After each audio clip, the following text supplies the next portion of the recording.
Guys, welcome to another Flying Pig United fan panel edition. We've got myself, Eddie O2, and I'm here with three guests that you've seen before. I'm here with man like Usman. How you doing? I'm good, man. I'm good, man. New era, man. Happy days, happy days. It's the new era. We're gonna get into it, and we're here with Nathan. How you doing, mate? I'm doing, mate. Up the rocket, Ralph Tricky Reds. Let's go. Let's go. I like the energy so far. Griffo, how you doing, pal? I'm good, ready to see in this new era, as you rightfully say. It's a big few weeks ahead, big few months ahead. Yeah, man, we're in the Christmas rush right now. It's like not the ideal time for Ralph to come in, but hey, we're here now, so hopefully we get the manager bounce. So yeah, first of all, we're going to be reacting to the Arsenal game. We won that 3-2, epic game. Then we're going to be talking about Ralf Rangnick, his press conference, what we expect from the new era, and then we're going to get into what we think will happen against Crystal Palace. But first of all, I've got to give some shout outs to whoever is in the chat right now. Oh, already got a super sticker from Flying Pig United fan. Yes, thanks for that. Thanks for that. Every little helps, mate. PS is in the building. 133 just for YouTube. Yeah, people, when you get in here, you know the policy. You hit a like, subscribe if you do. And we're on the road to 50K for the Flying Pig. So just interact in the comments. We're going to get into your comments when we can. Obviously, like I said, we just beat Arsenal. A good result. A good result. I wasn't really happy with the display. I mean, because I'm a football fan, I always analyze the intricacies and all of that's going on. It seemed like we started off that first half. We seem to have this second half syndrome because even though we made it, I think it was 1-1 at half time. It was a better second half. It seemed like after the first 30 minutes, right? What I saw is Fred seemed like he was playing for the opposite team. The amount of times they give away the ball, like there's so many unforced errors, was quite bad. McTominay, I think he kind of hides a bit, but he made a few good tackles, but he's not really coming and getting the ball off of the centre backs and dictating play. I saw a lot of ponderous play with the centre backs playing. There's too much of them trying to play around the centre backs, and then they give it to the fullbacks, and they get forced into a trap where they lose the ball. We saw too much of that.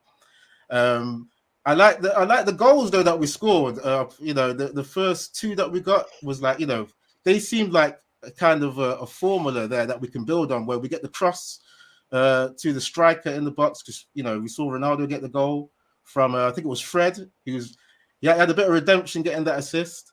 And then we saw for the second one, was Rashford got the assist. Those were two identical goals where the winger was getting the crossing, or the ball was coming from the winger to get the crossing for the goals. So that's something to build on. Hopefully, Ralph can see the potential there. I've got to say, Arsenal too, they didn't really look like they wanted it after they went 1-0 up. I don't know if you guys noticed, they receded. As soon as we got the goal, they went and sat back, even though, like I said, Fred was making mistakes. They didn't want to go in for the kill. They didn't want to go in for the kill. So as much as we came back, I think Arsenal kind of lost that game as well. Usman, let's get into what your thoughts are for the game, mate.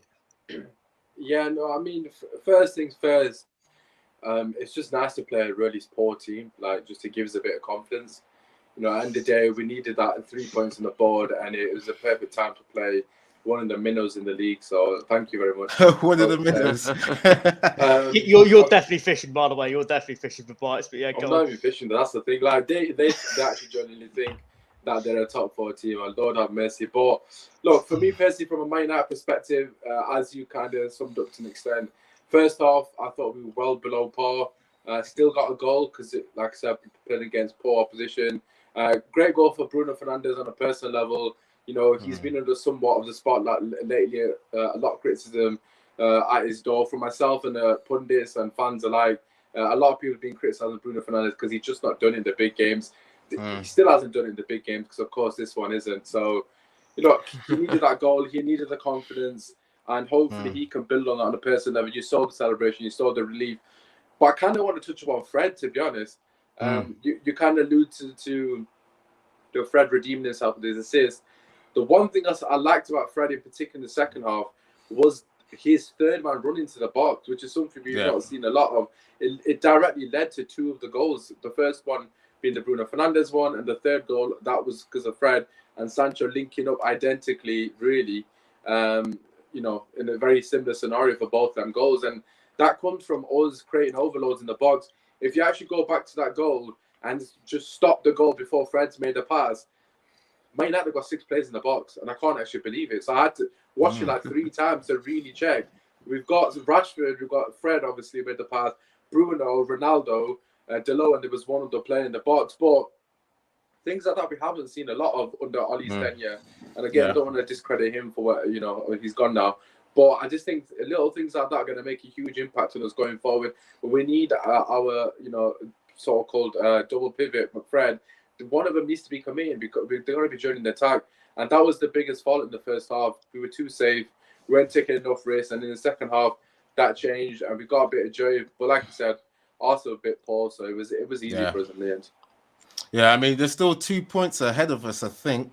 So, Yeah, but I heard you say they're minnows, but they're still in front of us, and they still got better form there, Usman, So yeah, but for how long? Do you know what I mean? Like Brighton's that's been true. ahead of us this season. Don't mean nothing to say. Yeah, we'll see what happens. But yeah, Griffo, what do you think in regards to that game as well, mate? I agree with Usman. I think there wasn't really much that Arsenal did. Their goal was a good hit from Smith Rowe, but if De Gea was actually standing up, he would have saved it. It's a free goal. It's a very bizarre situation, but there you go. Other than that, they didn't really have too many attempts in the first half, few in the second half. Look, I wouldn't say we controlled the game, but I thought we were the better team over the 90 minutes. So, and it's good that we scored 3, because when was the last time we've actually scored 3 or more goals? It's been a while, isn't it? Spurs. Yeah. But that extent, did it really? Yeah, Spurs. Isolated game. So yeah, it was nice to see, Ronaldo getting a few. Bruno, as Usman said, good for his confidence. And I thought Fred played well. A few classic Fred things, but he did quite well in my opinion. So a really good game, but at the same time, you can analyse it tactically. But now that was under Carrick, he's gone now. Ralph's in, new era. Let's get going.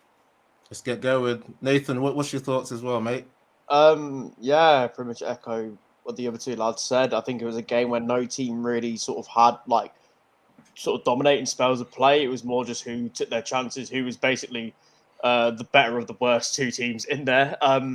What I will say on the Fred thing, I can't believe I'm saying, because my thoughts on Fred have been well noted, but the fact that in the Chelsea game, I noticed, I think might have been a similar tweak to the Arsenal one, where in the second half, you'd see that McTominay was playing the deeper of the 2, which allowed Fred to sort of go a bit more box to box, and we've kind of seen what he's capable of. And you never know, under Ralf Rangnick with his sort of high pressing football, it might work out for him. I think just touching on Carrick's sort of time at the club in terms of him being in charge, I think he's basically done probably better than what most expected, to be honest. 2 wins and a draw. You got us through the Champions League group. A draw at Stamford Bridge, considering they're top of the league. Like, for me, that, like, I know people would complain about the way United played under him the last couple of games, but it's like, to be honest, at this point, if you get the results under the belt, a new manager's coming in, he's going to change, he's going to rip things apart anyway. So it was all about results. But in terms of yesterday's game, I thought Dalot played really well. I thought the fullbacks actually last couple of games, Dalot and Telles have done really well. I think because obviously there's been Wan-Bissaka and Luke Shaw during the season have not been great whatsoever. People have been calling for Dalot and Telles to sort of be given a run out. I think obviously with injuries to Shaw, and I don't know what's happening with Wan-Bissaka. I don't know whether he's injured or he's got a hand injury. So he's I think he's still a minor doubt for the Crystal Palace game. So we might see Dalot again, because I don't know if Ralf Rangnick likes to risk players like we've seen Ole do. I don't know if he's going to try and force some people to still play. Yeah, but like I said, it's a Dalot and Telles. I think they've taken their opportunities well. I think Telles has sort of shown what he can do. I think there might have been slight question marks over his defensive ability at times, but I think he's done really well to manage it. And Dalot, I think yesterday played really well. I think he dealt with Martinelli the majority of the game. So yeah, a win's a win, and a new era starts Sunday. So That's true, man. You know what? Talking about the fullbacks, I really liked Tellez. Just from that one slide tackle he made on the winger that he was marking, and yeah, he got up and Martinelli, yeah, you see the way he got up and was celebrating like he just got a goal. Yeah. Like yeah, reminds me of those Italian defenders that celebrate when they make tackles, like Chiellini.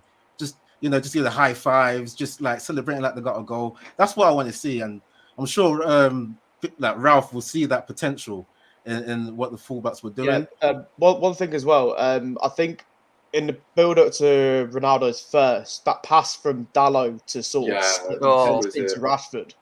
I genuinely don't think Wan-Bissaka is making that pass. I don't think he's got the attacking sort of vision to sort of make that pass. But the pass from Dalot, it sets everything up. But then obviously Rashford's away, squares it to Ronaldo, and it's 2-1. So yeah, In all Okay. fairness, I think obviously no one's happy that our players are getting injured, but with Wan-Bissaka and Shaw both injured, it's allowing Dalot and Tellez to get more time it's like a because they blessing haven't in had disguise, a isn't good it? run. Like, Yeah, yeah.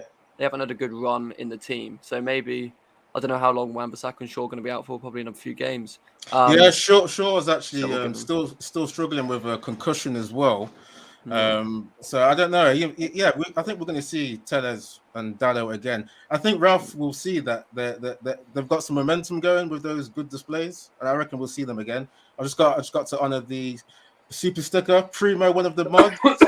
Thanks for that, mate. Hopefully you do some good mod work. Keep the chat in line. Keep the trolls out. What do you guys think to a man of the match then for that game? I mean, I heard some fans were saying Fred did enough to redeem himself, and those fans saying, "Yeah, Fred was my man of the match." I couldn't give it to Fred just because of that first half was diabolical, man. I just couldn't get past the unforced errors, and then the foul on De Gea as well, which that technically cost us a goal. I was leaning towards Ronaldo because he was doing quite a bit of running. He was doing all right for saying that people criticize him for not running enough. I give it to Ronaldo for the 2 goals as well. Usman, what do you think for a man of the match? Yeah, I mean, I was torn between two players. I did see a stat regarding Ronaldo. He initiated 27 presses in that game, which is actually his highest in any Man United game this season. So obviously there was a marked improvement from him. I mean, the eye test itself was quite evident that Ronaldo put in the shift. I mean, he was blowing on the 85th minute when he eventually got sold. But it's hard to give the man of the match because I think there was a couple of people that probably deserved it. Ronaldo, of course, getting the 2 goals, but the second person I would put forward was Dalot. I just thought, for me personally, we've been crying out for a right back, and I'm not saying he's that answer, but Wan-Bissaka has been absolutely shocking this season alongside the entire back line, really. And he's been someone that has got away with it because there's never really been a clear replacement because Dalot's never really been trusted. But why do you think he's been bad though this season? Because we see them have some good seasons, especially the first one where he was like top tackler, all that kind of thing. Do you think he's just like tired, or is this just like I don't think he's tired at all. I don't know what would lead to him being tired because he's not done anything. So he's played a lot of games though. Yeah, but it doesn't matter if he's played a lot of games. I mean, he's been shocking the entire season. He wasn't tired in the first 5 games of the season. He didn't go to the Euros, so he's got no excuse. I'm not hearing this tired nonsense excuse. Maybe at this stage of the season, maybe he's been overplayed, etc. But yeah, Manchester United. I mean, being tired doesn't mean he tackles himself every time he goes forward. Like I've been a huge fan of Wan-Bissaka, but he's just been shocking. Like he really has. He's been nowhere near good enough. He's been nowhere near the standard of a footballer in the Premier League in terms of on the ball. Off the ball, you can be as good as you want as tackling. But if you can't do the bare basics on the ball, like passing the ball and controlling it, and just like there's so much errors with this game, his positional play, etc. But I can't get past that first season that he was playing so well. We saw that a little bit of guy because but a little bit of drawbacks going forward at Usman. But he actually got a few assists as well. He put it in crosses. He was doing better than what he's done now. He's been shocking this season. I agree with that.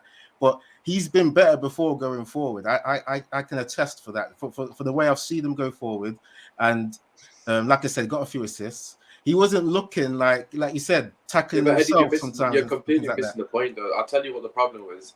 And I was going to tell you, but, you caught me off. I'm joking. But the Right, issue, if I don't do it, I'll forget, man. You know, yeah, allow me. no, I'm messing. But basically, the issue is he's not had any competition for his position, and that's what I was going to come on to. Wan-Bissaka's got very complacent, as has Luke Shaw, because regardless of how poor they play, they keep getting selected week in, week out, and then that was one of the reasons why Shaw actually came back to his prominent form, was because Tellers and Williams in particular came and took their spot. So for me personally, if you've got players and there's no competition for their spot, they're going to become complacent. The standards are going to drop, because automatically they're going to put in less effort, because they know they're going to play regardless of the performance. So for me, regarding Wan-Bissaka, he knew if he drops a 1 out of 10, which he's done for like 90% of the games this season, he will still play week in, week out. And that is down to favoritism from the previous manager. And now I'm hoping, again, Dalot did not cover himself in glory against Villarreal, so I'm not sitting here and saying he's turned the corner, etc. But for the performance he put in yesterday, he definitely deserves a run of games, and he definitely deserves a chance, because for me, Wan-Bissaka needs to be sat on the bench, so he needs to fight for his place and up his level again. Okay. Yeah, I want to hear what the other guys think for their man in the match. Then, Nathan, who was your main guy? Yeah, I think kind of have to give it to Ronaldo. I think if you score twice and you sort of pivotal and the result, you sort of get given the man of the match. I think I do love this tired narrative from mainly Sky Sports, pundits, right, saying that like, Ronaldo's the problem at United and stuff like that. Well, if he's a problem, it's a nice problem to have, sort of thing. Do you know what I mean? It's like you don't really want to find out the solution if he's the bloody problem. So it's like, and people talk about his pressing. I think just before he went off, obviously there was that opportunity on the counter where it was like Sancho. I think it's like Sancho, Bruno, and Ronaldo like going forward, and Ronaldo legged the whole way of the pitch, sort of showing his effort, and then obviously it absolutely sort of killed him at the end. But no, I'll give it to Ronaldo. Fred's a decent shout. Dalot, like we said about the fullbacks, but yeah, you got to give it to Ronaldo. I think he was great in that game. So yeah. Okay. Wait, before we get into what you're saying, Griffer, I just got under the chat. This United Way saying, how long will it take for Ralf to implement his style? We're going to get into some Ralf Rangnick debate soon. We're just going to wrap up this man of the match. I'm going to let Griffer go in, but people keep getting your comments in, and I'm going to get in and reply when I can. Yeah, Griffer, what were you going to say? There was a point. I was just going to touch on Ronaldo before I give my man of the match. There was a point in the 86th, 7th minute towards the end of the game where he went on a bit of a run, and then I think he tweaked his hamstring or something ever since, and then he just decided, no, screw an injury, and he bolted forward. I'm like, this guy's a machine. How are you doing that? So it's as Nathan said, if he's a problem, it's a good one to have.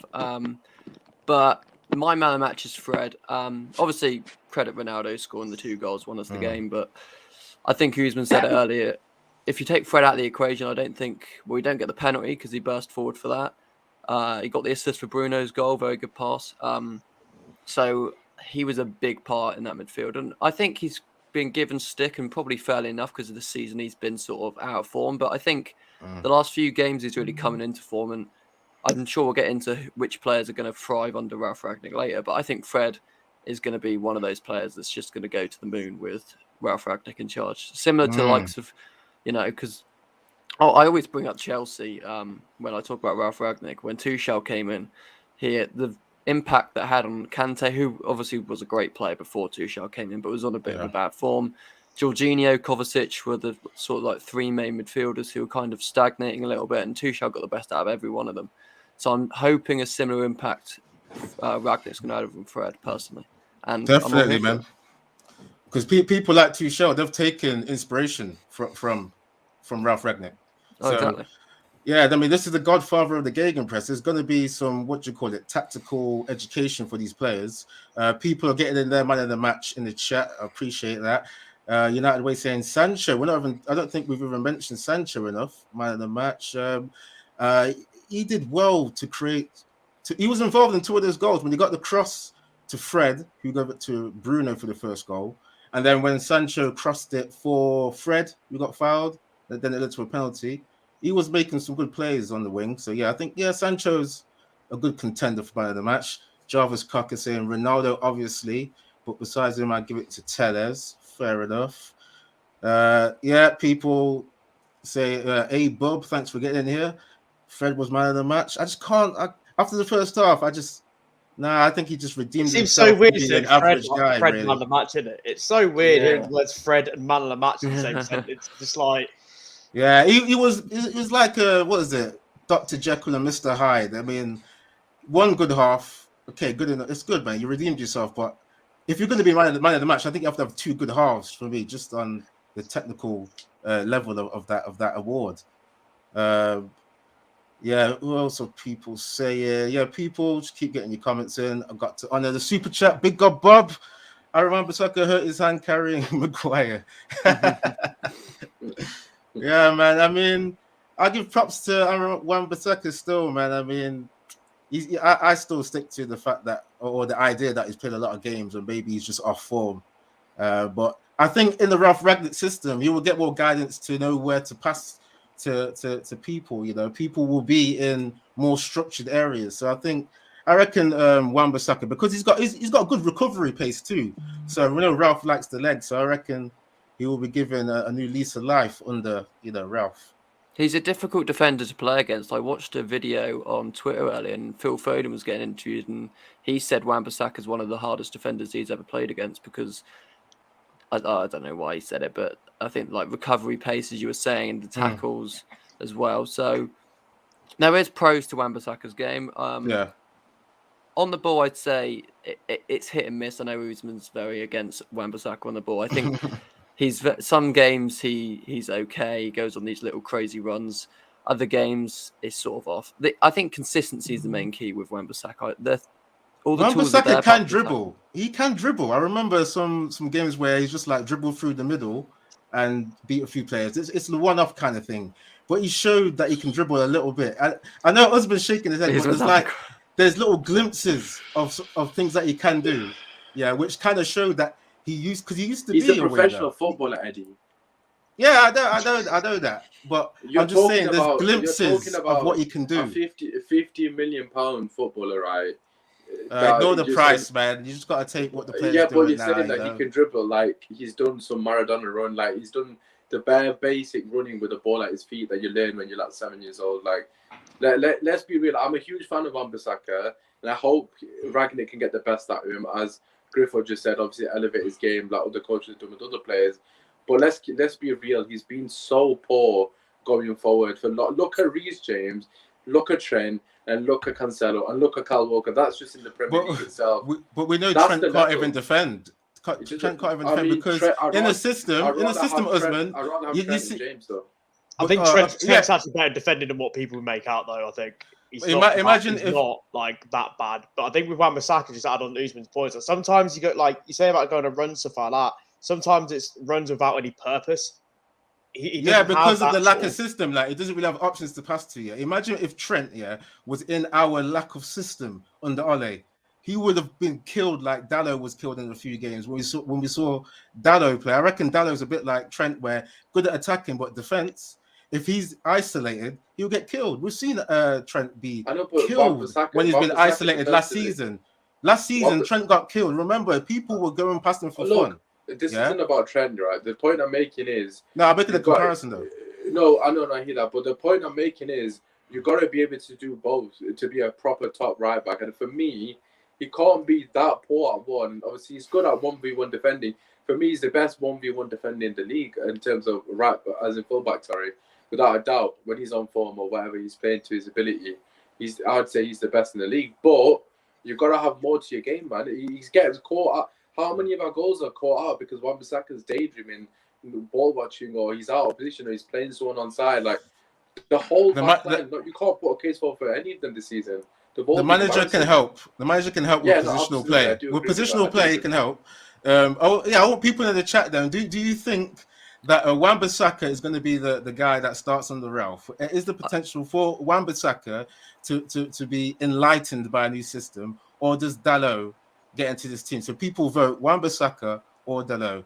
United Way is already saying, I agree with Eddie. Yeah, Wan-Bissaka, he will come good under Rangnick. I think so as well. I think with Wan-Bissaka as well.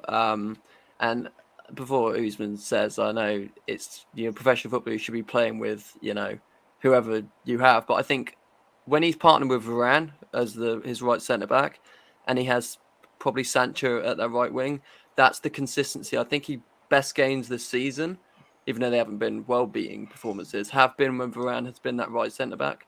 So that offers him a little bit more stability instead of a Victor Lindelof who is error-prone. So I just wanted to bring that up. Maybe I know Wan-Bissaka should be playing well, whoever his right centre back partner is, and whoever the player in front of him is. But you see with Shaw last season that connection he had with Rashford because they had both played that left-hand side most games. Wan-Bissaka hasn't had the same consistency with in front of him and beside him. So maybe that's true because like I saw there's times when Sancho would go onto the left and Wan-Bissaka would be left with that whole wing to try and work with. I'm not unadvised. I'm not even look defensively. The whole unit's been in shambles here. That's not just Wan-Bissaka's fault. That's all of their fault. But going forward, he has to improve quickly because it's not the amount of attacks he kills because of his inability to do the bare fundamentals of overlapping and playing a 1-2 or just controlling the ball and just starting an attack.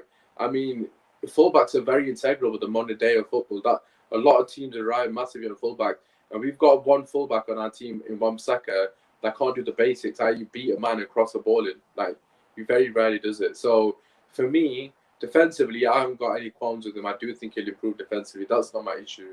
But I said defensive positional sense. Going forward, he has to improve drastically, like a lot of levels. I reckon Ralf will sort people that he needs to pass to in terms of executing a 1-2. I reckon he can do that. He's not completely shocking on the ball. I reckon we'll see that. People in the chat, let's see what he's saying. Batman Nathan saying Dalot is better going forward. So I think Batman's saying he wants to see Dalot more. 14 times, he's been ruthless. Wan-Bissaka out. Okay.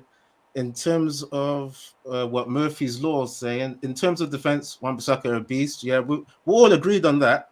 Well, the thing is, just to add on, it's like I do agree somewhat that sometimes it's about system as well. Obviously, you got to have the right system in place. So, like, say players aren't tracking back on the right and stuff. So, like Greenwood, for example, he probably won't track back as much as say Sancho would do.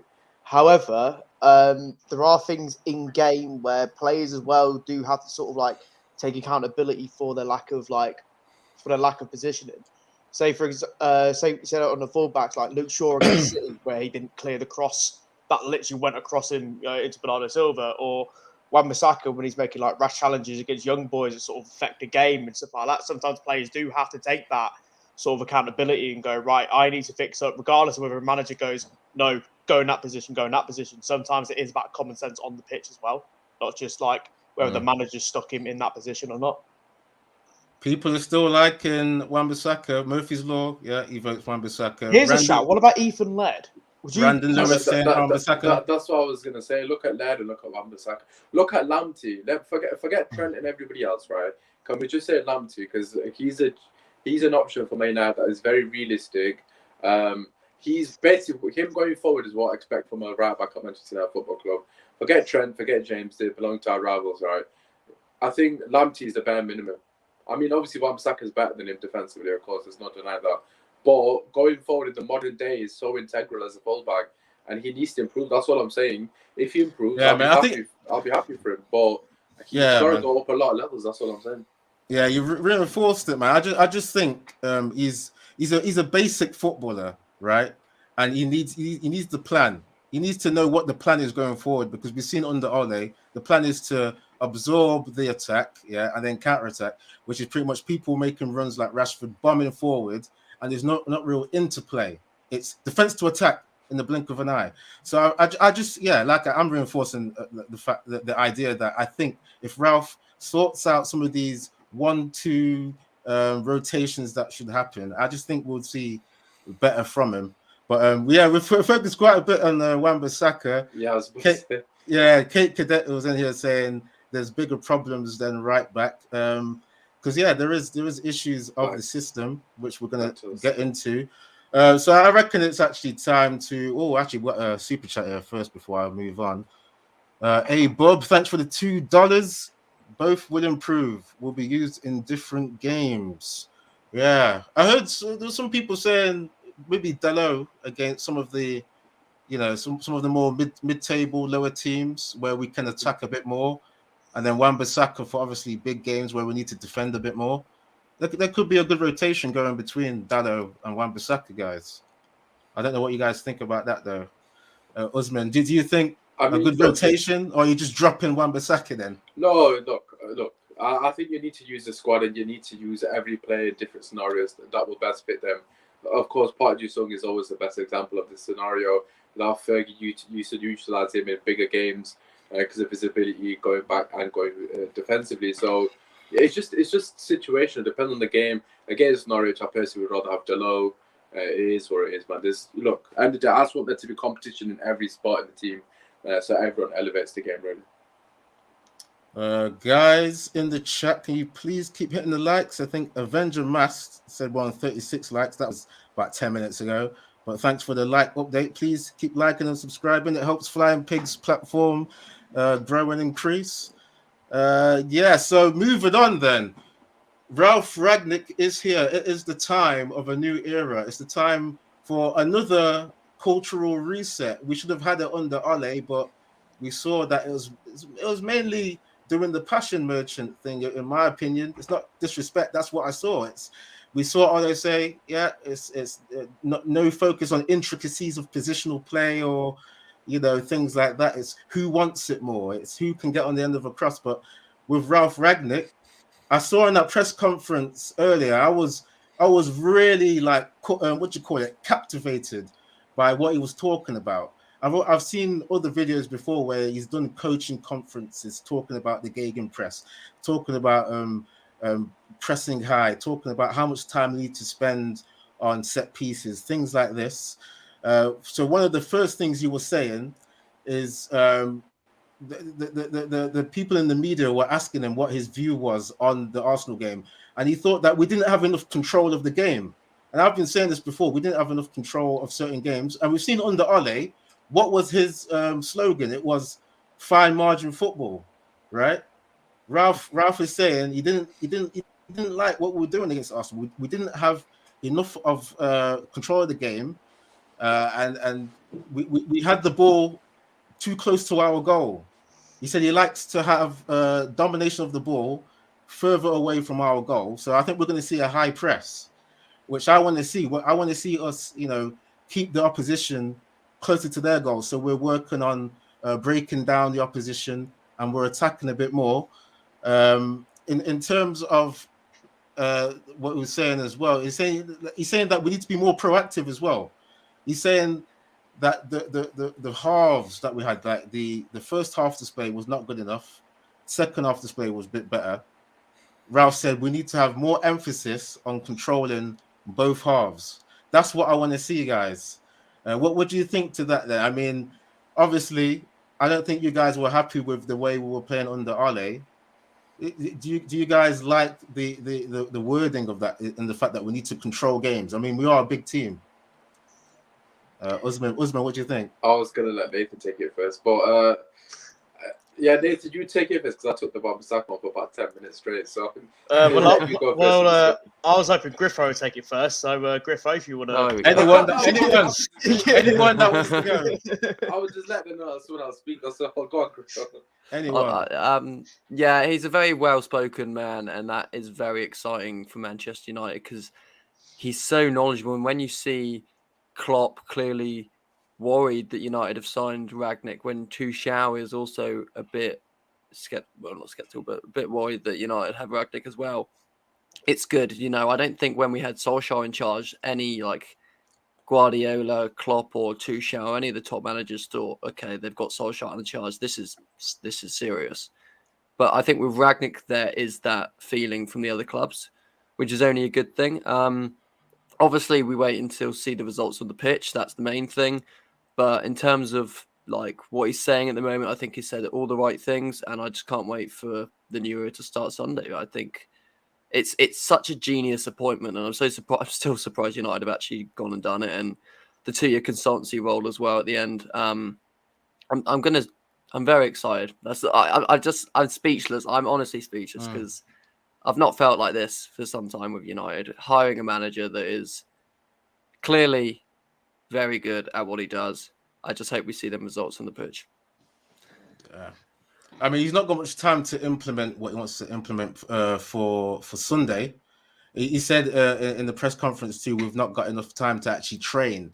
So I'm thinking we're just going to rely on a manager bounce. To be fair, yeah. So yeah, Nathan, what's your thoughts to what he's saying about controlling games? He also said obviously we need to concede less goals as well. He doesn't want to see us do the fine margin thing, which I'm so excited about. That I didn't like the roller coaster thing every game. He also said it's good for what do you call it, the entertainment of the game, where it's like sometimes you don't know what's going to happen, goals go in, it's kind of like a little bit of tension, but he wants to control the game more and he wants to play with the ball away from the goal. I kept thinking about that, and I don't want to see the centre backs playing with the ball too much. That's what we've seen too much of. Yeah, but I think it's sort of great to hear a manager sort of talk about football the way he does. It's something like sort of captivating as fans when you listen to say like the likes of him. I know you said about rival managers, so like Klopp or say Bielsa. When you see some of his quotes about how like football should be like played and developed, this, that, and the other, you sort of like taken in by. You look at him and go, yeah, this is a guy who knows what he's on about. Rather than say you win say 2-1 against Atalanta, and it's like, oh, the boys were fantastic and this, that, and the other, and it's like, are you sure, pal? Do you know what I mean? Or sorry, Villarreal, whatever. But like, no, I think in terms of implementing, I agree about the fact that obviously you probably won't see much difference in the Palace game, maybe because obviously, he's only literally just walked through the door. It might be a case of it'll be similar to when Ollie first started, where there's an immediate bounce and it's, you see the players sort of express themselves, or it might take a few weeks where, like, because I've got the fixtures up here of United's running and they don't play anyone big in terms of say City or Liverpool or whatnot until early March. So it's a nice run of games where you can get a sort of an identity in place. So when you face those big teams, you've got an idea on how to beat them, sort of thing. But yeah, it might take a few weeks. But if United are getting results along the way, obviously it's a results business. It's results then performance business. That's the way all football is. But yeah, it might take a few weeks. It might hit the ground running. And I think this is where squad management is going to be so key, because if he really wants to play his high-pressing football, he's going to have to manage the squad, say, better than Ollie did in terms of rotation and, say, putting players in for certain games rather than going, yeah, McTominay, Fred, Greenwood every week, But, nah. But it's exciting, but we'll see. He's got a big job as well, because a lot of players at the moment, I thought, maybe not wanting to stay at the club with Pogba's probably going to leave in the summer. You've got the likes of older players that are going to retire or go to a slower Lingard, Martial, Donny, even. I don't know what Donny's view is going to be now. Rangnick's in charge. I hope he does.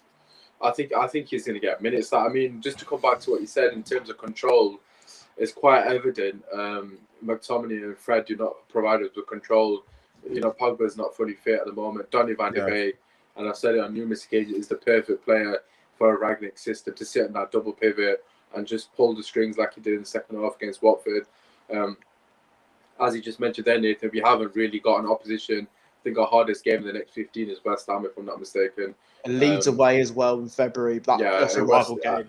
Like I said, West Ham's our hardest game. Leeds is a free hit, as it always is. We love a game against Leeds. Exactly, as well as that's our banker really at the moment. But to be fair, before Watford was a banker, so not in the form that we were on. That was never a banker. But Ollie was in charge though, so I'm not going to judge my United off Ollie going to solve football.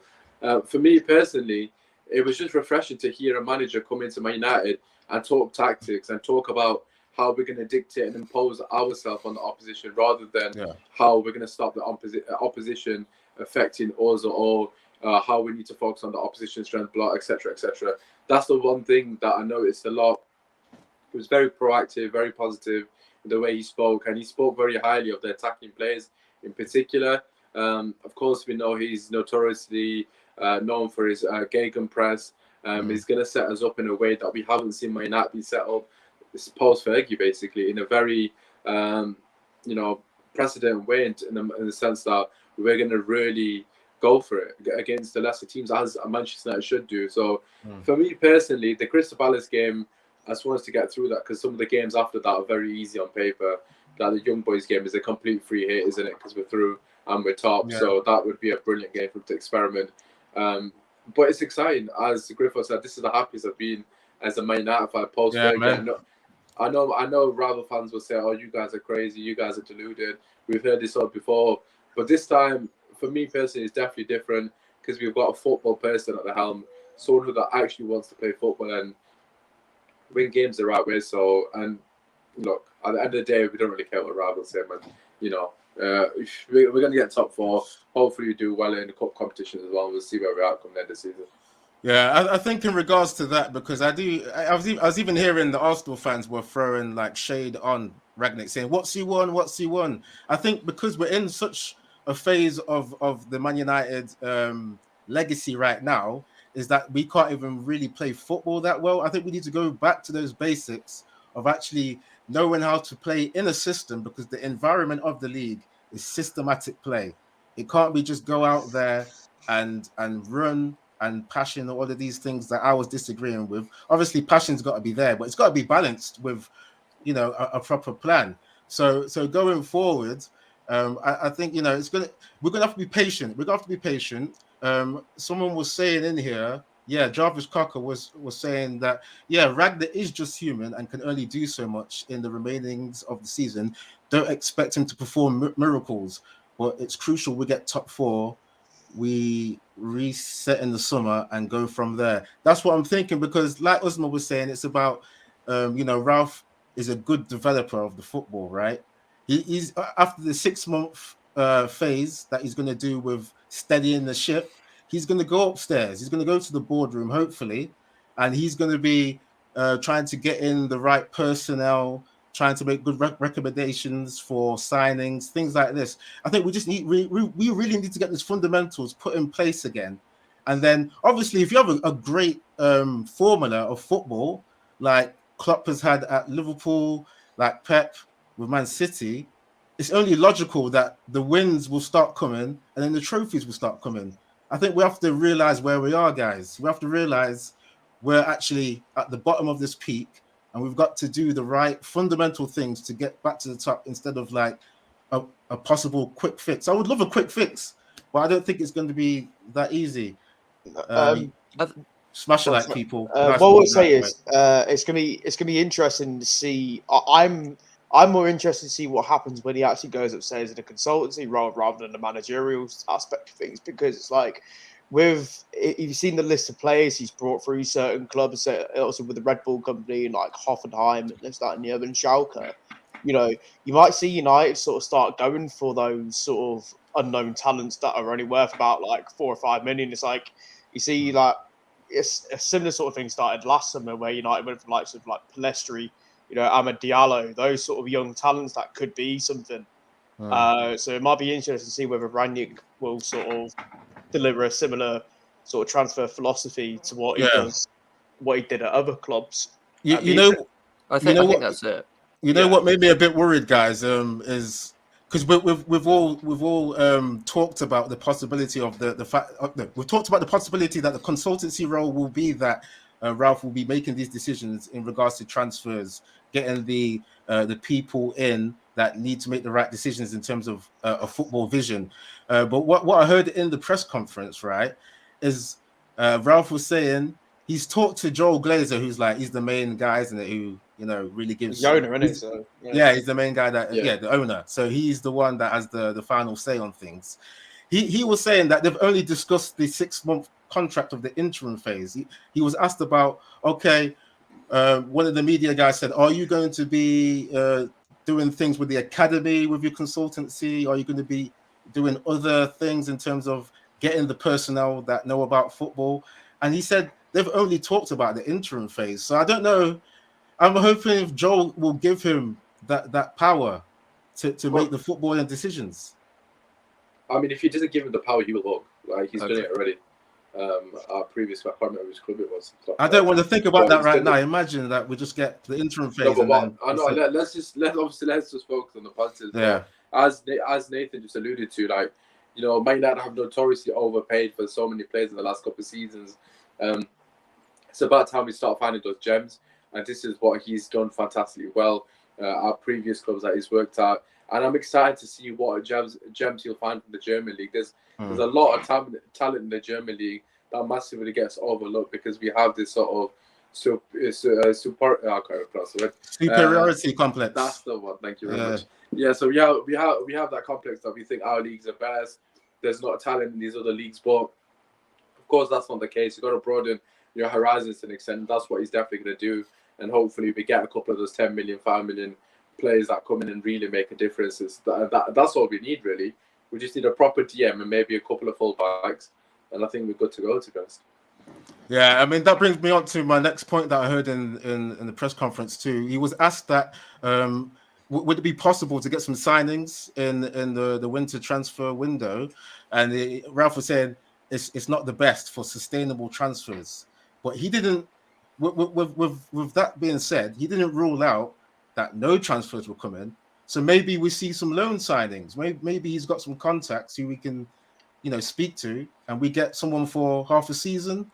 We need a DM desperately, man. If we can get a DM in January, who's to say we can't do anything in the UCL? Like, honestly, I know it's a mad statement, but if we get a proper DM that comes in and actually gives balance, why can't we do well in the Champions League? We've got Ronaldo. Like, the guy has missed the Champions League.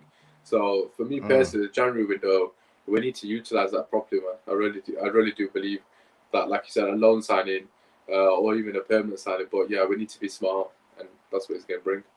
I don't think it's a crazy statement. I'm thinking that we can do bits in the Champions League as well, because I'm going to talk about Tuchel again. I know I'm addicted, but he's come in and he came into Chelsea, and no one thought the Chelsea under Lampard could do anything like they did in the Champions League. So if Ralf Rangnick has that similar sort of way of playing, similar sort of luck, it's not necessarily luck, but if he gets the team playing well, I don't see why we can't do bits in the Champions League. I will say there's probably more things for Ralf to fix than probably what Tuchel had, because obviously Tuchel walked into like Kante, Coutinho, Kovacic. That's a pretty solid midfield. I know United have like Pogba, Bruno, but like I said, Pogba's out for the majority of the season.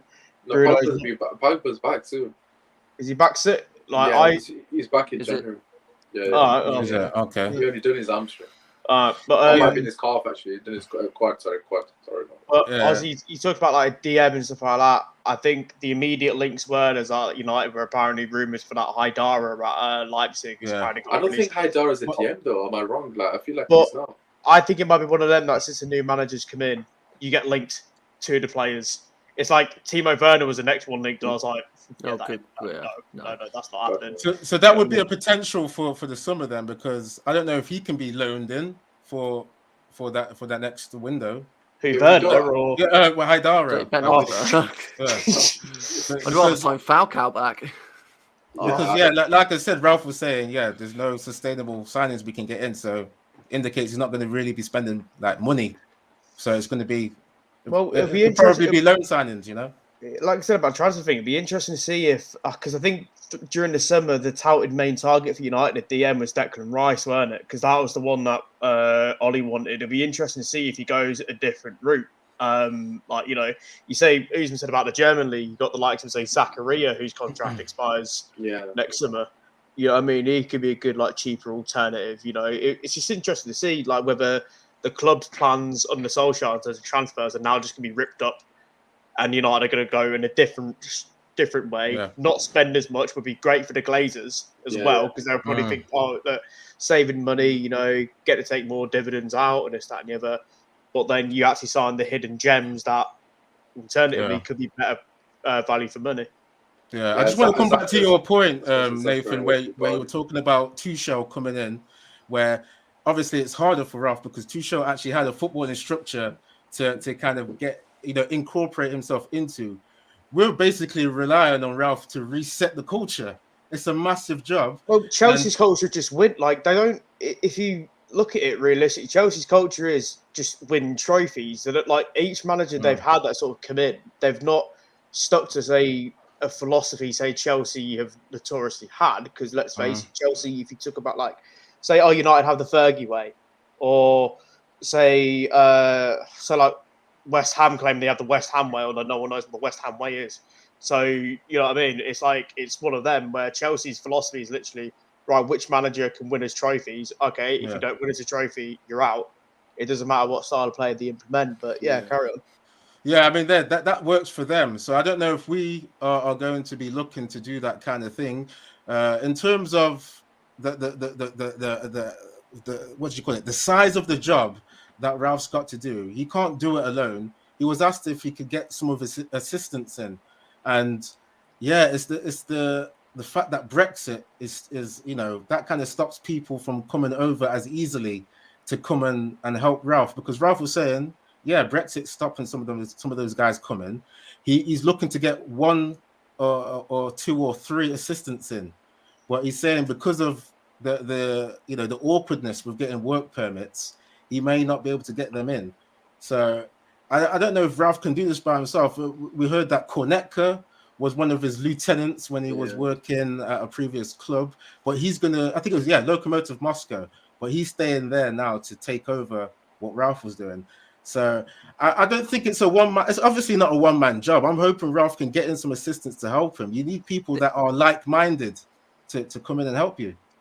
This is why we needed to do something. When we lost to City 2-0, even when we lost Liverpool 5-0, we should have just said, no, Ollie, you're not good enough. Goodbye. And then we have the whole international break, 2 minutes. 2 minutes? 2 weeks. 2 weeks. I don't think Glazers can do anything in 2 minutes. Definitely not. Take money out those in 2 weeks. Yeah. I don't want to think how much they could. But 2 weeks to bring in Ralph, sort the work permit out, and then we wouldn't have lost to Watford, I don't think, if Rangnick was in charge.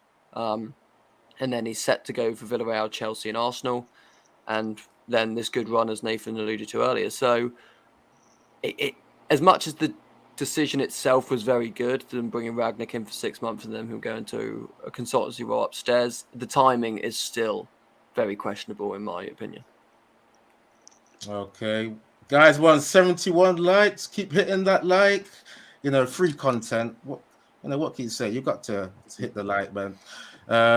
So I mean, we've talked quite a bit about the conference now. We've got to talk about what we will see against Crystal Palace, and this obviously involves Ralf Rangnick anyway.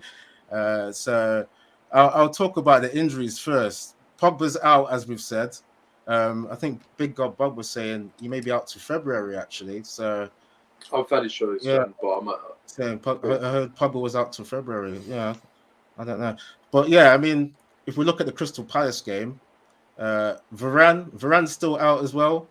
Yeah, Varane's back on the grass, so that's he's back in training.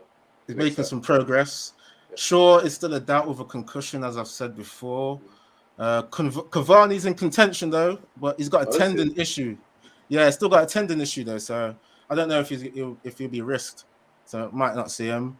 As we've said as well, Wan-Bissaka still got a hand issue, and Matic is struggling with a hamstring injury. He's actually a major doubt, so I don't think we'll see him. Crystal Palace could be without Zaha, so that would be nice, isn't it, not to deal with him.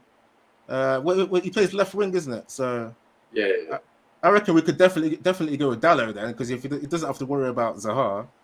I don't know who their second team winger is. I'm not sure. They might play Eze there, and I'm a big fan of Eze. He's Eze an absolute really baller, man. They've been playing Schlupp as well, haven't they? Schlupp's like they play like I think they play Ayew on the right, and also like I think Benteke is obviously, I wouldn't say come into good form this season, but he's done alright, to be fair. He scored more than one goal this season, which is quite good for Benteke. So this is where he scores a hat trick on Sunday while I watched it from the stands. Thank you. Right. He's going to take his shirt off, and it's just going to say, at you, Nathan, as well when he celebrates. Yeah, he's going to go, you. Right, you. He's going to do what Haaland did to that fan. What was that? If you know. He did his knee celebration. He goes, you, top tier. Like, yeah. Legit, man. He's coming for you, Nathan. You come up like a... Nah, mate, I'll have him as fun. Love that. Yeah, I mean, people are confident we're going to beat Crystal Palace. Naz 786, we're going to beat Crystal Palace. I've got a good feeling, but I think that's like kind of down to a bit of hope there. I'm just hoping we get the manager bounce. I'm really hoping we get that. I mean, Carrick steadied the ship a little bit. 2 wins, 1 draw. Because Ralph's not going to have time to train with the players before Sunday. I just think we're going to rely on that, like I keep saying, manager bounce. But a big thing is how will Rangnick he's going to set up the team? Yeah, I was about to say he's going to set us up different to what we've expected or seen under other managers. Yes, he's not had a training session, so of course he's not going to be able to implement his pressing system. But I'm sure he'll still give the players a certain amount of information, i.e., I want you to start further up the pitch, just the basic fundamentals. Starting 10, 20 yards up the pitch, obviously trying to squeeze them in, making sure we start quickly. We're going to see a change in the way we approach this game. And I think it's going to be a lot of sustained attacks from Man United and Crystal Palace trying to counter-attack us, which probably suits the way they want to play anyways. But I just think we're gonna really see a drastic change in the mindset. A lot of the times with the previous manager and Carrick, I mean Carrick not so much so because he was only 3 games, but the approach was the biggest issue for me. The way we set up, even against Arsenal, first 15 minutes, where the hell were we? Like, we weren't even in the game at all, and we're playing at home under the lights in a must-win game, and we were all at sea. So for me, the first 15, 20 minutes, we're really going to see it, and then probably after 20 minutes, if the weather's the storm, then we're probably going to go back to what we currently are without his tactics. That makes sense. So the first 20 minutes, we're really going to see us going after them, and then obviously there's going to be a bit of a lull period where people will see, what's so good about Rangnick, etc., etc., and then we might be a bit individual brilliance that carries us through if we don't score. Yeah, I'm thinking we'll get a lot of energy, like you say, and hopefully it's longer than the first 20 minutes. I'm hoping it's like for the whole half, and then we just get some goals somehow. I mean, if we score to wrap up the first half, if we score early goal, it could quite easily be 4-0, because the momentum will be with us. New manager, the fans will be on board, etc., etc. So I think, it just depends on the first 20 minutes for me personally. We'll see. Okay, Slater, thanks for getting in here. I just gotta say to the chat before you get into that, Griffo, we will rely on decision making, his substitutions, his reading of the flow of the game. That's like it's kind of caretaker manager settings there. So I think he'd be a lot better than Carrick in terms of substitutions and things like that. Absolutely. Yeah. What are you saying, Griffo? I was just making a point. I can't remember the last time we scored in the opening 10 minutes.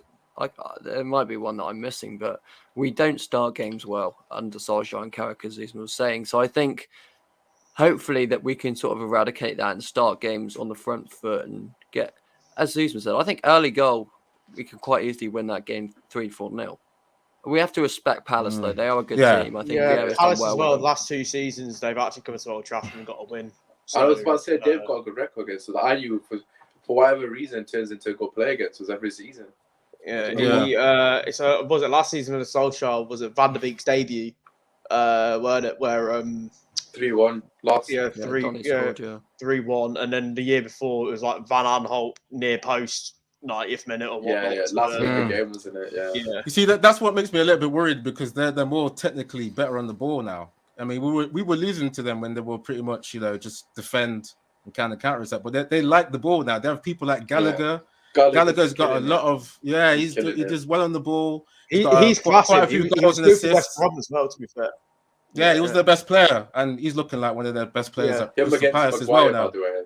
Him against Maguire is a match made in heaven for Palace fans, by the way, because Gallagher is very, very quick at turning. His ability to maneuver the ball in tight areas is very good, from what I've seen of him, anyways. And Maguire's ability to move himself in tight areas is not good. So that could potentially be a matchup in a beneficial to them guys.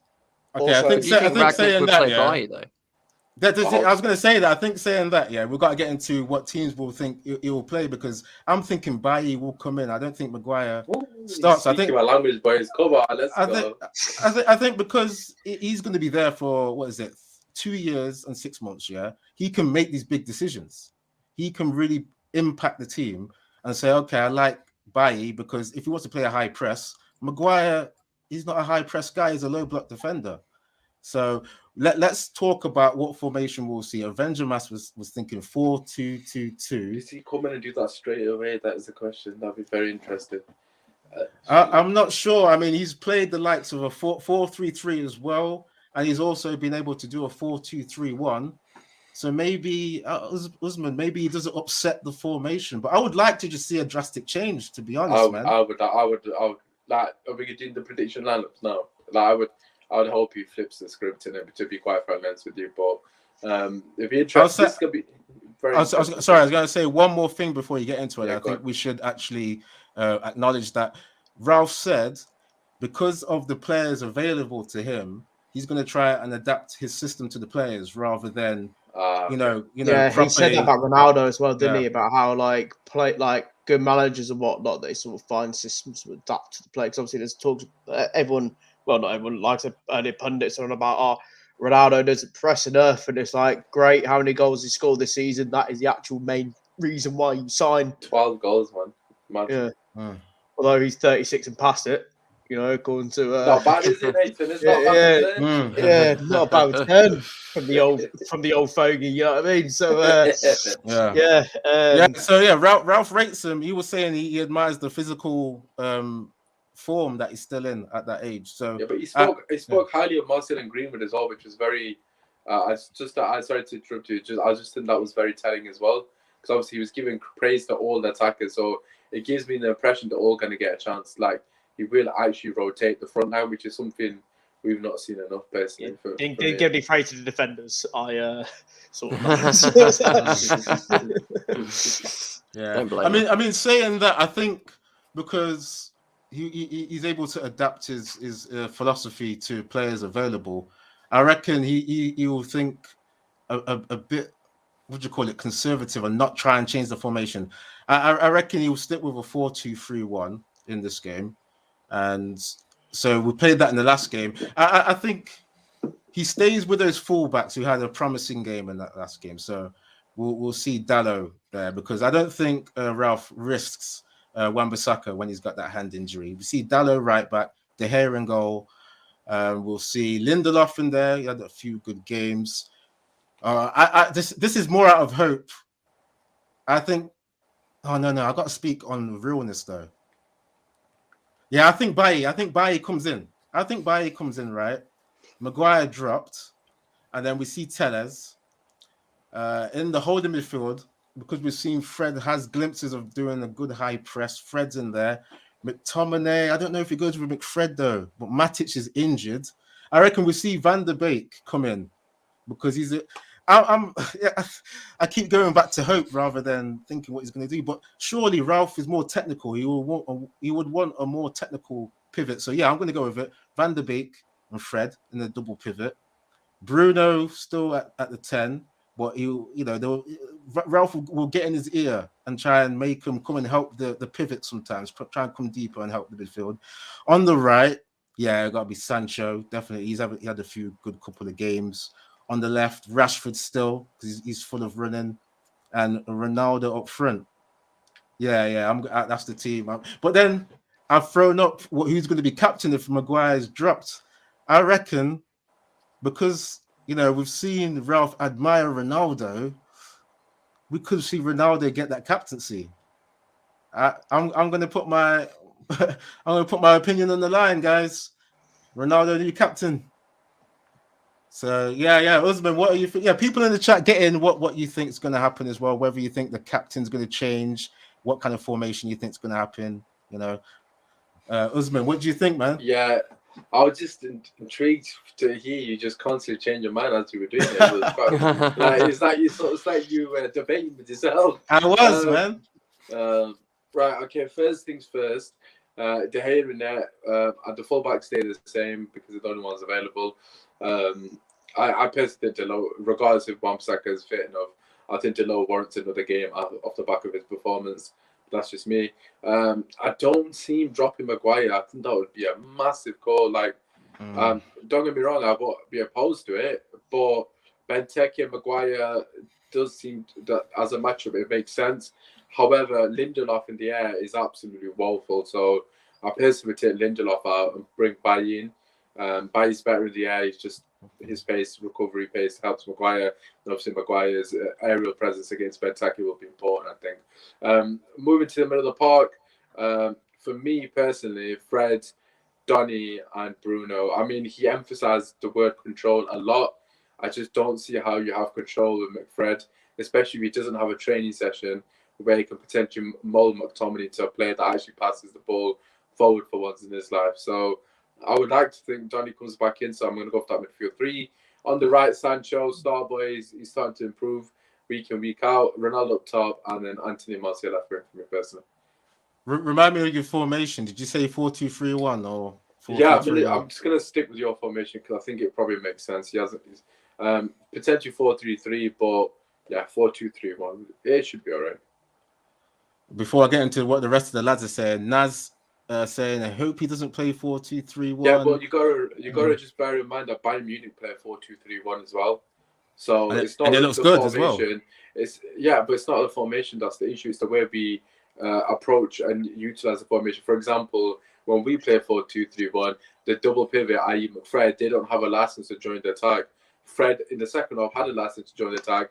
Even though we play the same formation, we look like a different team going forward.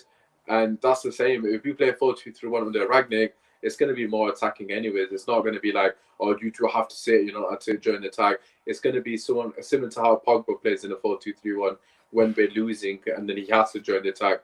That's where Van der Beek's going to come in. So for me, Van der Beek, exact same role as what he did against Watford in the second half. That is what I want to see from him because I think he was phenomenal that game. Okay, I just got to get into the comments a bit. People are liking my Ronaldo captaincy idea. Batman saying Ronaldo captaincy, Naz Ronaldo captain, Avenger Mass Ronaldo for captain. Guys, 180 likes by the way. Let's get to 100. Keep hitting it. Thanks for that, guys. But I need to bounce as I saw the message. So just want to say, now? obviously, it's literally 5 minutes either way. That's all much. But just want to say, make sure you slap a like and subscribe to the channel. Very close to 50k. So we need to get that before the end of the year. New era. Let's get to 50k. But as always, thank you for having me on, boys. It's been an absolute pleasure. Nice one, man. Have a good night, mate. And honestly, I thought we were ending the stream there. I was like, it's cool. We're going to get into what you guys think. But before I do that, you can find Usman at Usman Talks United on YouTube. So get over there, give him a subscribe. So Griffo, just tell us about your team. Obviously, you're going to talk about if you're going to change if you think the captaincy will get changed, if maybe Baye comes in and whatnot. So what's your team, mate? I think the formation stays the same, 4-2-3-1. There's 1,000 different ways to play a formation. A formation is basically like a blanket or a canvas, and you can play hundreds of different ways in a 4-2-3-1.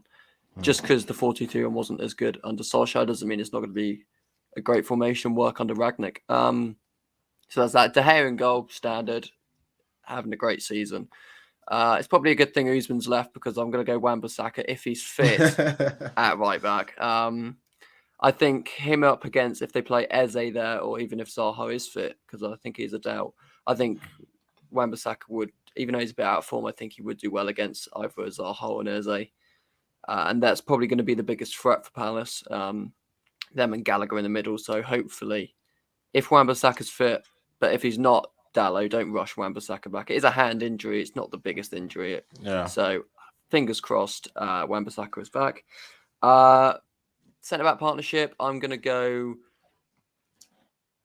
It's all how big the cojones on Rangnick is to drop your captain, isn't it? It speaks volumes if his first game he goes, thanks, Harry. Sit on the bench, lad. I'll take the captain's armband off you. So I don't see him doing that. I think he's going to go with Lindelof and Maguire and keep the captaincy on Maguire, unfortunately. No. And then I know it's horrible. But I think that's what he's going to do. Unless he's took Maguire to one side in the first few days and gone, look, I think you're a great player. I think if I take the captain's armband off you, I think we're going to get the better out of you. And I think the team's going to improve. If he's done that, then respect on that and give the captain's armband to a Bruno or to a Ronaldo.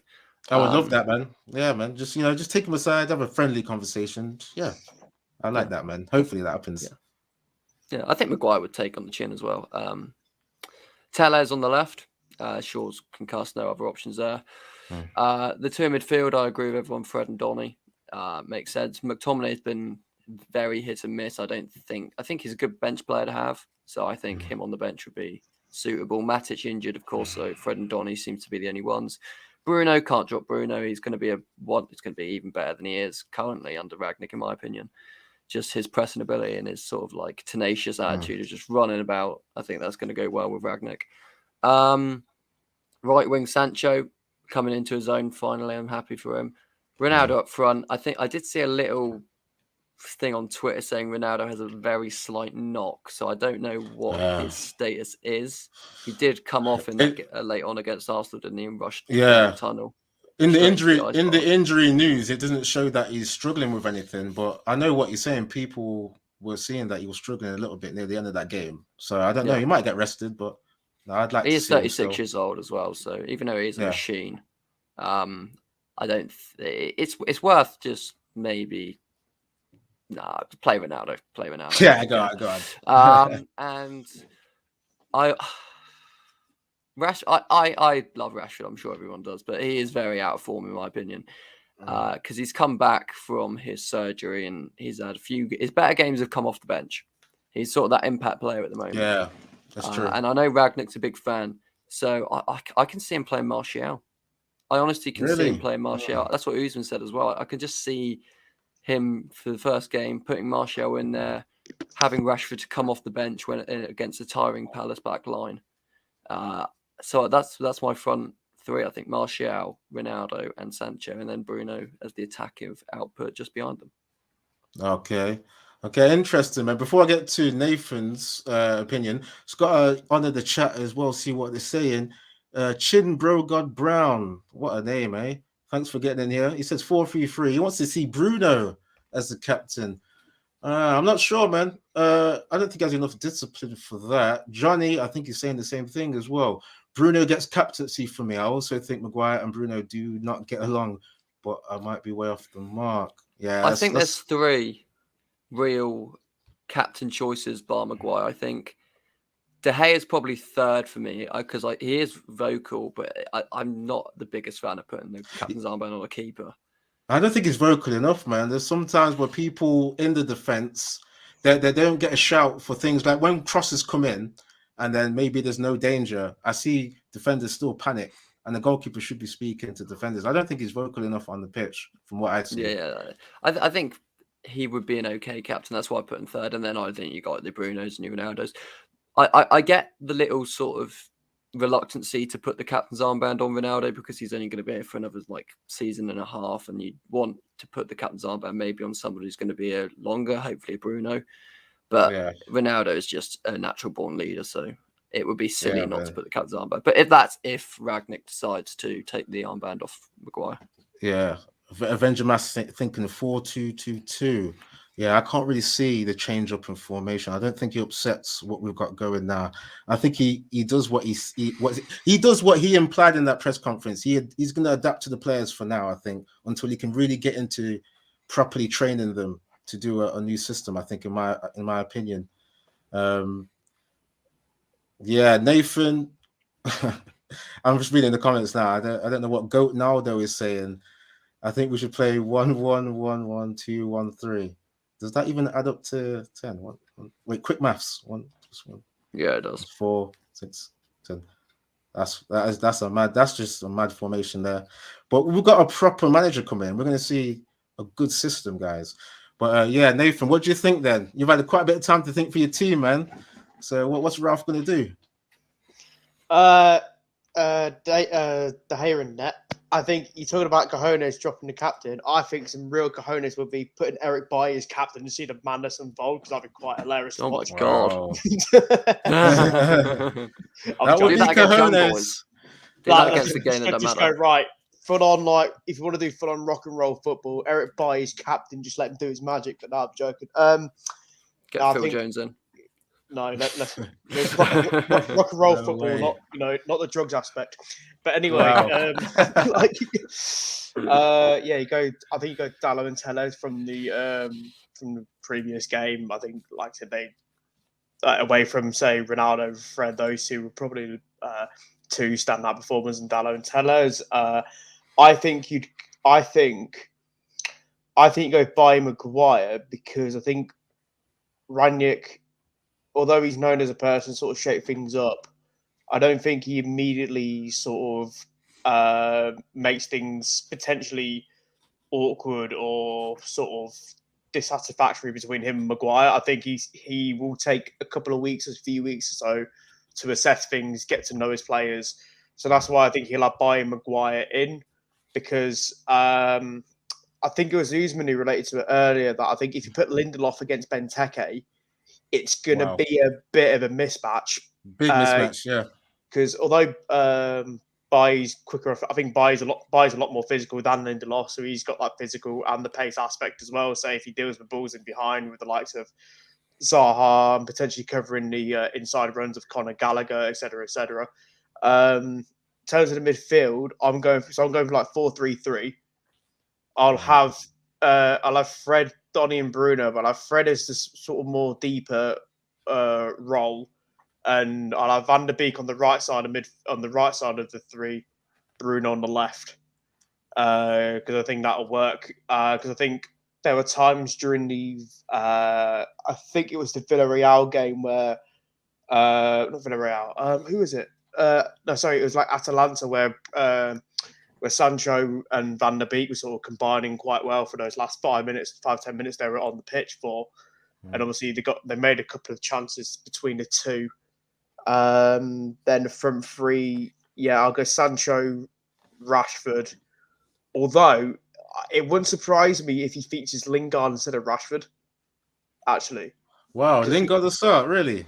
Wow. Yeah, because I think he talks about people like Fred sort of benefiting off Rangnick's football. Lingard's a similar sort of, with his energy and stuff like that, and sort of pressing from the front. Lingard will press, probably a bit more than say Rashford. He obviously not got like the better technical ability than Rashford, but I think, in terms of that high energy up the top, he might. Yeah, okay, I'll go Sancho and Lingard as the two wide players. Sancho on the right, Lingard on the left, and then obviously Ronaldo up the top, because I don't know what's happening with Cavani in a minute, because I don't think he's available. Yeah, he's in contention, but it's a tendon injury, so I don't think you can really mess about with that kind of thing. So I don't think he gets rushed back in. Yeah, but yes, I'll go Lingard, because I think he might sort of rest Rashford after Thursday. So yeah. Yeah, I mean that Lingard one you said as well. Batman's not liking Lingard, so Lingard out. I mean, in all fairness, I do agree. I think with Lingard, it is a case of he should go. Like for me, he should have gone West Ham in the summer and got regular football in a side that can get the best out of him. But I think in terms of just a style of player that sort of Rangnick could prefer, Lingard. Obviously he's not signed his new contract yet. I still don't think he will. But if Rangnick, he shouldn't do. I don't think he's going to be in the plans. Like I said, if he takes a liking to him, he's a style of. I think he's a more suited player to Rangnick than say Martial is. People are not liking Lingard. Naz is saying he's a melt. Yeah, I mean, it's a bit disrespectful. But, I don't know the bloke personally, so I can't call him a melt. I think they're talking about his football play, though. I don't know. It's not in person. Yeah. Naz, I hope that's not personal, mate. Stupid dance moves is why he's a melt. That's what. That kind of turned me off about Lingard too. He's trying to work on goal celebrations when he doesn't even score that much. That was before, isn't it? Like a few seasons ago. But you can imagine, right? Yeah, it's like they're all doing the high pressing drills and training, and then you just see in the corner Lingard just like dabbing and whatnot, just like trying to practice dancing. Like, did you see that video before where he was with Rashford, aka Mr. Beans, and they recreated Solskjaer's goal from '99? Did you guys see that? I haven't seen that, no. Yeah, I've seen it. It's like there's literally like no effort or attempt to do thing whatsoever, and that was cringy. That's your boy. He was cringy, man.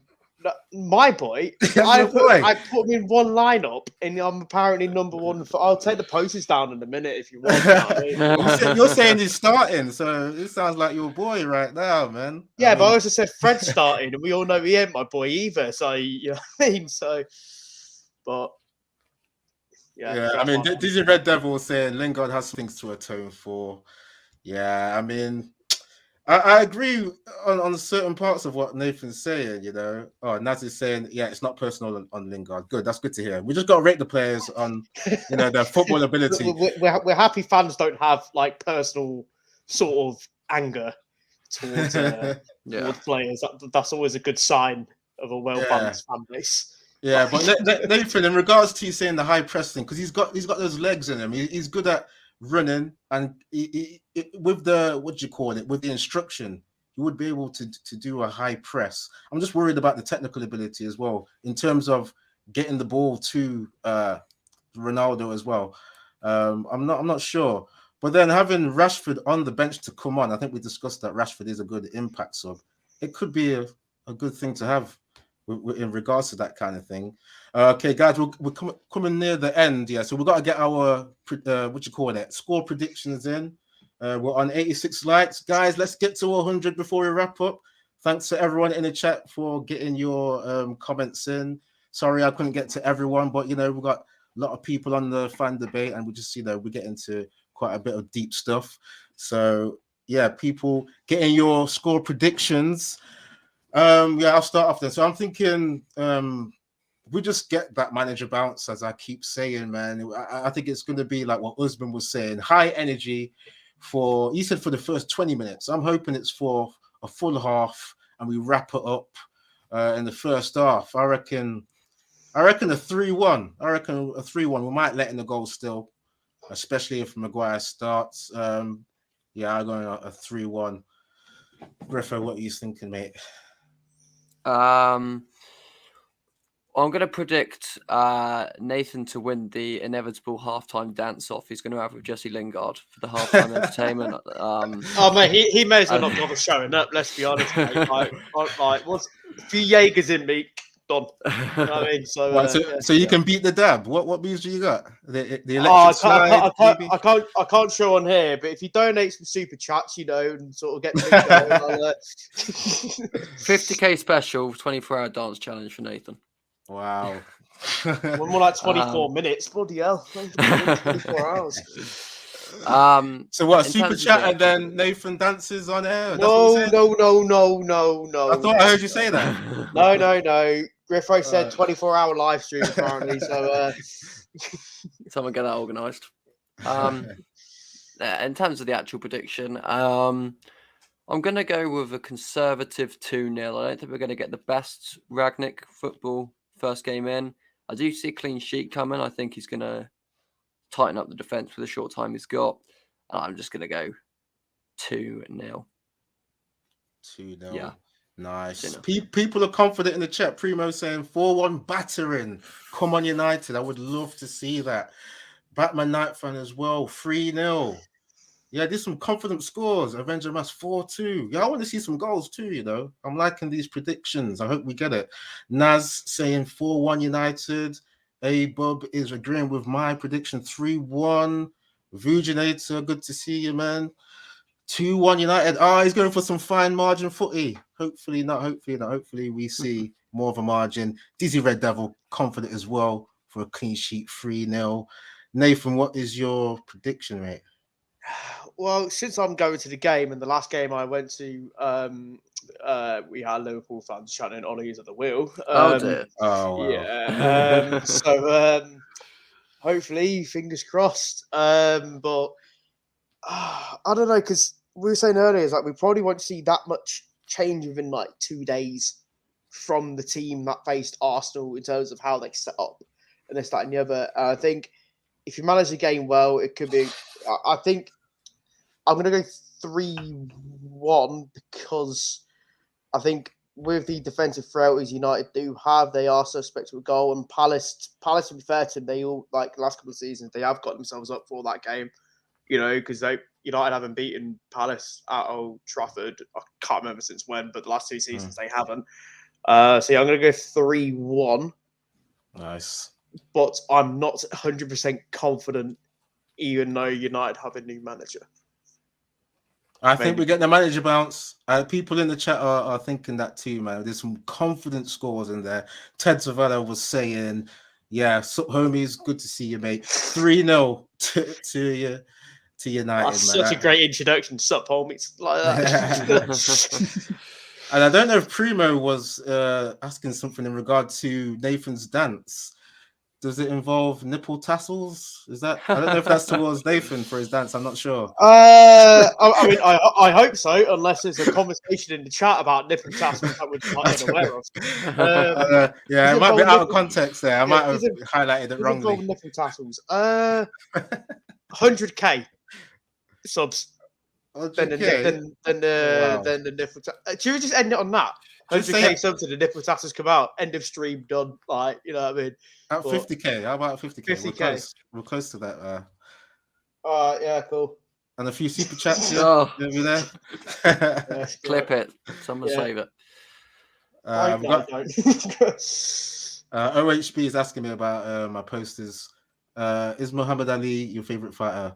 Yeah, I mean, you see the poster in the back. He's one of my idols. I'm going to get some football stuff because I do football shows right now. So I'm going to get some football posters in the future. But yeah, Muhammad Ali, the greatest, man. Yeah, one of my favorites. Obviously, what he did behind the scenes as well for, civil rights, all of that kind of thing. He's a great boxer. People still getting in their predictions. 3-1. I'm loving the confidence, man. I really can't wait till we see the manager bounce. It's going to happen. Simon Cowie, 3-0 Man United. Sancho, Greenwood, and Fernandez. We're not even said our scorers. I'm thinking Ronaldo, yeah. 2 goals from Ronaldo. I reckon Sancho keeps up his form. What are you guys saying for scorers? Ronaldo, safe bet. I went 2-0 to 9. I'm going to go Ronaldo 1, and I can see Donny getting on the score sheet if he starts. I don't know why. I just have a feeling Donny's going to get on the score sheet. So I'm going to go Ronnie and Donny. 2 against Palace. Ronnie and Donny. I like it. Yeah, Nathan?